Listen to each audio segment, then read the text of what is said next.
looks towards Khalid bin Walid and he gives the flag to Khalid bin Walid radiallahu anhu. Now comes the commander, now comes the conqueror, now comes the ruler, now comes the general, now comes the warrior, now comes the undefeated fighter.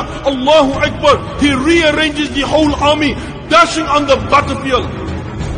The army is 200,000. The Muslims are under 3,000. Allahu Akbar. Dashing towards the enemy. The enemy see him thinking, you know what? We have dealt with the first commander.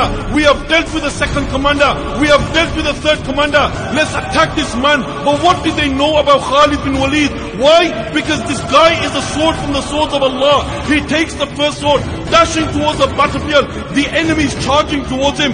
Anything that comes in his way, he smashes. He takes the first sword. He strikes, it breaks. He takes the second sword, dashing towards them. The enemy is fighting him. He strikes with the second sword, and the second sword breaks. He takes the third sword, dashing towards the enemy. Anything that comes in his way, he's smashing, he's breaking anything that comes in his way, and the third sword breaks. He takes the fourth sword, dashing towards the enemy charging towards him. He strikes and the fourth sword breaks. He takes the fifth sword, he strikes, it breaks. He takes the sixth sword, he strikes, it breaks. He takes the seventh sword, he strikes, it breaks. He takes the eighth sword, he strikes, it breaks. He takes the ninth sword, he strikes, it breaks. Into the enemy run, and the Muslims retreat. From that day Rasulullah sallallahu alaihi wasallam gave him that title, Sayfun min suyufillah, the sword from the swords of Allah Azza wa Jalla.